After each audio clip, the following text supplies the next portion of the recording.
Bienvenue sur Jour du Tarot. Parlons des relations. Comment faire pour faire fonctionner une relation, pour qu'elle marche, pour que les choses avancent entre vous? Qu'est-ce qu'il faut au contraire éviter de faire? Vous pouvez faire ce tirage pour n'importe quel type de relation, que ce soit familiale, entre frères et sœurs, entre mère et enfant, ou alors amoureuse, ou alors une relation entre voisins, ou alors une relation avec quelqu'un de votre travail. Comment faire pour faire marcher cette relation? Vous allez voir qu'il y a des choses sur lesquelles vous pouvez avoir une influence et d'autres non. Puisque pour faire marcher une relation, il faut deux personnes. Mais à vous, au moins, vous pouvez déjà commencer à, si vous avez envie, essayer des choses, essayer de changer des choses si vous avez la sensation que cette relation ne marche pas. Mais sachez, dans tous les cas, que dans une relation, on est deux. On n'a pas le pouvoir sur l'autre personne. Néanmoins, si vous avez quelqu'un en face de vous qui écoute, qui est peut-être prêt à faire certaines choses, peut-être que ces infos vont l'intéresser aussi, qui sait. Alors, comment faire pour faire marcher cette relation?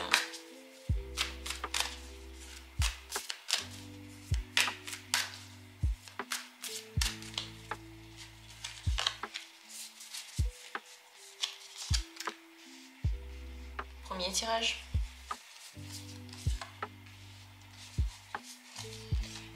Et un deuxième tirage. Voilà les deux possibilités. À vous maintenant de regarder et vous décider pour le tirage qui vous intéresse le plus. Écoutez-vous, posez la question en pensant à cette relation. Et dans la description, il y a les minutes pour chacune des possibilités. Bien entendu, et comme toujours, si vous avez besoin d'une consultation personnelle, n'hésitez pas à m'écrire en mail et dans la description aussi de cette vidéo. Regardons comment faire marcher cette relation. Quelle est la recette en fait entre vous et cette personne? Commençons par le premier tirage. 5 de coupe et As de bâton. C'est très important de parler des choses qui ne vont pas. Ça ne veut pas dire qu'il faut en parler tout le temps. Ça veut dire qu'il faut en parler tout de suite au moment où il y a quelque chose qui vous blesse, qui vous déçoit, qui vous plaît pas et tout ça. Vous devez tout de suite en parler pour régler la question.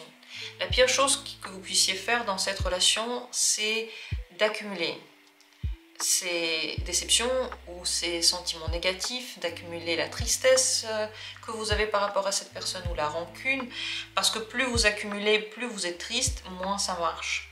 Donc il faut en parler et savoir tourner la page, passer à autre chose.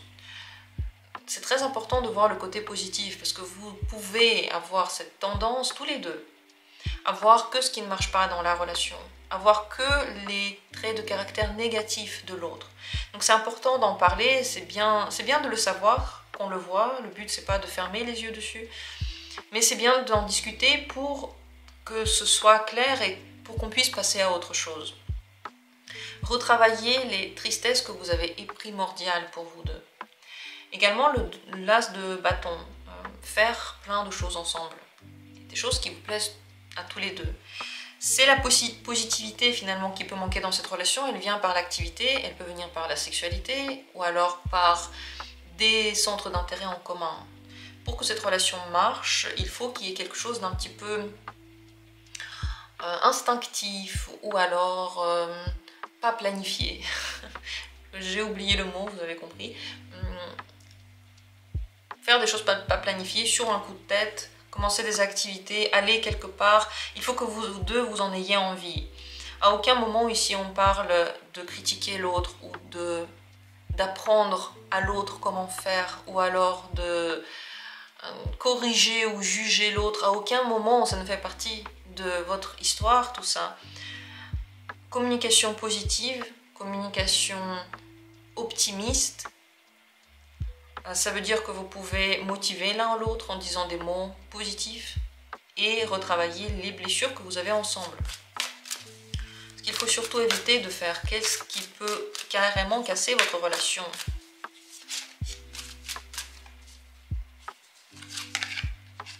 Cavalier de coupe. Être trop idéaliste. Attendre de l'autre l'idéal. Attendre de l'autre qu'il corresponde à nos attentes. En général, les attentes émotionnelles, c'est pas très bien. Avoir les lunettes roses, voir le partenaire comme la personne parfaite ou voir la personne comme étant parfaite n'est pas une bonne idée. Voir les points négatifs, c'est pour ça que c'est si important et c'est aussi important d'en parler parce que ça veut dire que vous ne fermez pas les yeux sur ce qui ne va pas. Donc vous ne tombez pas dans l'illusion, ce qui serait ici une très mauvaise chose. Où vous en êtes maintenant, tous les deux?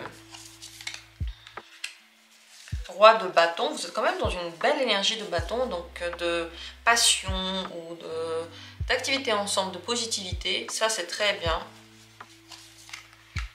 Ce qui peut manquer à la relation, c'est le calme, des moments dans lesquels on se repose ensemble, où on peut relâcher un peu la pression, parce que c'est vrai que le roi de bâton et l'as de bâton, c'est deux énergies différentes. Vous avez beaucoup d'excitation ensemble, et il y a peu de moments calmes. Les moments calmes peuvent peut-être être même associés à quelque chose qui est inintéressant. En réalité, ça n'est pas le cas. Les moments de calme sont intéressants aussi dans cette relation. Ils permettent peut-être de parler, de redescendre un peu et de se rapprocher. Le rapprochement émotionnel, c'est ce qui peut manquer maintenant dans votre relation. Le conseil pour que la relation fonctionne, dernier conseil, allez, apprenez à connaître l'autre. L'autre personne en face de vous, elle se développe tout le temps. Et vous aussi, vous changez. Découvrez comment elle se développe, dans quel sens elle va. Le page d'épée aime bien s'intéresser aux autres, il est curieux. Soyez curieux avec cette personne, regardez comment elle est, comment elle avance, parlez-lui, posez-lui des questions. N'inventez pas ce qu'elle ne vous a pas dit. Voilà. N'inventez pas des choses qu'elle vit dont elle ne vous a pas parlé. Plus vous allez être curieux avec cette personne, plus vous allez vous entendre. Je serais curieuse de savoir personnellement quel genre de relation c'est. Est-ce que c'est une relation professionnelle ou familiale ou amoureuse? Moi, je vous souhaite qu'elle marche en tout cas. Je sais, on ne peut pas toujours faire marcher les relations, même si on a très envie, puisque comme dit, on est deux. Mais quand on sait au moins ce qu'on peut faire nous, quand on a au moins une petite idée de où avancer, c'est toujours un plus, c'est ce que je pense en tout cas. Quand je découvre au moins quelque chose où je peux avancer, me connaître, changer quelque chose, au moins un tout petit quelque chose, je suis très contente. Même si au début je suis assez surprise à chaque fois, je suis assez choquée quand je vois des trucs sur moi. Mais très vite, je réalise et je commence à avancer dans un sens. Parce que quand on n'a pas d'infos, on ne sait pas où avancer, ça je trouve que c'est grave. C'est pour ça que j'ai commencé avec le tarot en fait, pour cette raison précise. Qu'est-ce que vous en pensez de tout ça? Dites-moi en commentaire. Sur ce, on va passer au deuxième tirage, deuxième possibilité. Comment faire fonctionner cette relation? La force et le 7 d'épée. Ne pas mentir, ne pas manipuler. Votre défi, ça va être de vivre la force et le 7 d'épée d'une façon positive. Les deux peuvent avoir un point négatif commun, c'est qu'ils essaient de manipuler. La manipulation ne va pas être bonne dans cette relation. Par contre, savoir contrôler ses émotions va vous aider. Savoir de quelle manière parler à l'autre personne va vous aider. Ça ne veut pas dire que vous la manipulez, mais ça veut dire que vous l'avez étudiée. Et que vous savez qu'il y a des choses que vous ne dites pas, parce qu'avec elle, ça ne marche pas. Ça amène par exemple toujours vers des conflits. Trouvez des idées différentes et nouvelles pour vivre cette relation-là. Ne faites pas ce que vous avez fait toujours. Regardez autour de vous comment d'autres personnes vivent les relations. Et si vous trouvez qu'il y a des méthodes qui vous inspirent, ça veut dire, vous regardez des gens parler, vous vous dites « Ah, j'aime beaucoup comment ils communiquent ensemble. J'aime beaucoup le ton qu'ils emploient ou les mots qu'ils emploient. » Vous pouvez mimer ça, ça peut vous aider beaucoup à tous les deux. Parce que quand vous êtes que ensemble, vous pouvez tomber sans le remarquer dans les travers. Vous le remarquez même pas en fait. Mais quand vous regardez, vous vous inspirez du monde autour de vous. Vous pouvez rendre cette relation extrêmement belle en contrôlant vos émotions, en étant honnête l'un avec l'autre, très honnête, mais en disant cette honnêteté d'une certaine façon qui marche, en étant entreprenant tous les deux, en faisant des activités. Il faut bouger. Pire chose que vous puissiez faire, c'est rester immobile ensemble tous les deux à être assis sur le canapé. Il faut bouger, il faut qu'il y ait quelque chose que vous faites concrètement ensemble. Vous marchez, vous faites du sport, vous voyagez quelque part, vous essayez de faire quelque chose. Enfin, il faut que l'énergie, elle circule. Parce que la force est ressortie. Et cette force, ça veut dire qu'entre vous, il y a déjà une puissance. Si elle n'est pas dépensée quelque part, elle va être dépensée l'un contre l'autre. Il faut faire attention à ce que la relation soit aussi équilibrée. Parce qu'il est facile pour l'un ou pour l'autre de se mettre au-dessus. Et peut-être même que vous avez un rapport de force. Le mieux, c'est de ne pas avoir de rapport de force, mais d'avoir chacun sa place. Chacun est bon dans quelque chose, chacun a son parcours et chacun a sa vie en fait. Et en respectant ça et en étant fort dans son domaine, à sa manière, vous arrivez à avoir une très très bonne relation. Respecter l'autre et partager seulement ce que vous avez envie de partager avec la personne est important. Peut-être qu'il y a des choses qui ne sont pas à dire. Tout n'est pas à dire tout le temps. Réfléchissez à ça. Il faut que vous décidiez quel est le rôle que joue cette personne dans votre vie, quelle est sa place dans votre vie. Et vice-versa. Et ne pas dépasser les limites de ce qui est convenu. Par exemple, si c'est une relation avec votre enfant ou avec votre parent, peut-être que vous voyez de temps en temps, peut-être que vous vous appelez, mais vous n'avez par exemple pas le droit de venir l'un chez l'autre sans avoir prévu. Ou alors vous n'avez pas le droit de vous immiscer dans la vie intime de l'autre, personnelle. Vous n'avez pas le droit de donner des conseils si la personne ne demande pas. Et ainsi de suite. Ça marche aussi dans les relations amoureuses. Regardez où est la limite et défendez cette limite. Il y a des choses qui ne devraient pas être dites, il y a des choses qu'on garde pour soi, il y a des choses qu'on fait juste pour soi. Il y a des choses en fait où les autres s'arrêtent et commencent nous. Et cette limite-là doit être respectée chez chacun de vous et alors la relation va marcher. Parce que c'est possible que l'un ou l'autre, vous alliez trop loin, peut-être même les deux, vous allez trop loin dans l'espace de l'autre. Et cette fusion devient difficile à supporter, c'est possible. Ce qu'il faut surtout éviter de faire pour que la relation marche. Qu'est-ce qui pourrait tuer la relation? Quelle est la pire chose entre vous?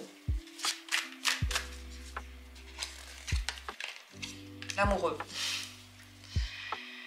Dans des cas très rares, et c'est entre parenthèses, et je vais le dire qu'une seule fois, dans des cas très très rares, les relations amoureuses entre vous ne sont pas forcément bonnes à vivre parce qu'elles ne réussissent pas, vous vous détruisez, vous vous faites du mal et vous ne vous aimez pas d'une façon saine. Donc c'est entre parenthèses, mais c'est possible, vous allez vous reconnaître si c'est le cas. Toute relation est possible, mais les relations amoureuses ne marchent pas. Parenthèse fermée.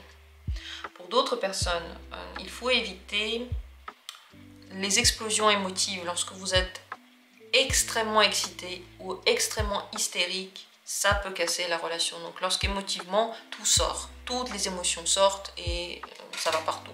Mauvaise idée. Mauvaise idée aussi de faire entrer trop de gens dans cette relation. Vous êtes deux, vous réglez les choses à deux et c'est tout. Faire les choses de façon seulement intuitive et comme votre cœur vous dit peut aussi avoir un petit bémol. Je m'explique. Vous avez besoin de communiquer avec cette personne avec respect. Respectez elle, respectez le fait que c'est une autre personne, même si vous vous connaissez très bien, même si c'est votre enfant, même si vous avez passé 40 ans ensemble. L'autre personne, c'est quelqu'un d'autre. Il faut respecter son espace, son amour, son cœur, son temps, son humeur. Et ça va dans les deux sens. Et si vous commencez à parler et tout dire à la personne comme vous sentez, tous vos problèmes, tous vos griefs, tout ce qu'il y a de noir à l'intérieur de vous, enfin bref, vous faites tout sortir sur elle, ça peut casser la relation parce que c'est trop pour une seule personne, c'est difficile à gérer, elle ne sait pas quoi faire avec ça et vous non plus si elle vous fait ça. Donc même si on est très proche, garder un certain respect, un certain contrôle émotionnel est primordial ici. Parce que c'est la grande différence entre la force et l'amoureux. L'amoureux, il laisse cours libre en fait à toutes ces émotions, même les pires. Alors que la force ne le fait jamais. Elle a toujours les émotions sous contrôle. Et c'est ce qu'il faut pour que cette relation marche. Vous en êtes maintenant. As d'épée. Là maintenant la relation est très intellectuelle. Peut-être même vous apprenez à vous connaître. Peut-être que vous parlez beaucoup. Elle est au niveau intellectuel. Elle peut devenir plus forte. Vous pouvez vous soutenir plus que ça, c'est vrai. Mais on dirait qu'en tout cas c'est cordial hein, entre vous. Par contre, il peut y avoir du jugement. Il faut faire attention avec le jugement.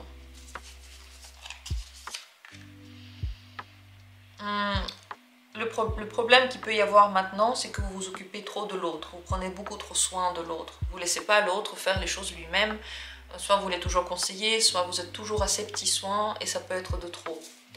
Il faut que chacun ait quand même ses choses à faire, à effectuer. Chacun est fort, chacun a des capacités et accepter la capacité de l'autre justement et chacun avoir sa place, chacun avoir quelque chose qu'on fait. Ça c'est important. S'il y a une personne qui fait tout pour l'autre, ou qui gère tout, qui prend tous les soins de tout le monde en fait, ça va de toute façon avoir, générer des problèmes dans votre relation. Le conseil maintenant dans cette relation pour vous, c'est la carte de la justice. Intéressant. Ce serait bien maintenant de dire la vérité, d'être honnête, de savoir accepter ses torts aussi, si vous en avez, d'en parler avec la personne, de remettre les pendules à l'heure. Il faut qu'il y ait plus d'ordre dans cette relation, chacun sa place, chacun sa vérité, qu'on entend, qu'on respecte. Il faut qu'il y ait plus d'équilibre dans cette relation maintenant. Et totalement de l'honnêteté. L'honnêteté peut être un souci. Ici, en même temps, on ne dit pas tout n'importe comment, mais en même temps, on ne cache pas les choses. Ouais, c'est fin comme distinction. Comment ça vous parle? Dites-le moi en commentaire, de quelle manière. Si vous avez envie de partager avec moi votre sensation du tirage, je serai reconnaissante. Merci à tous d'avoir été là, d'avoir pris part à cette vidéo. Et comme toujours, on se retrouvera bientôt pour d'autres tirages.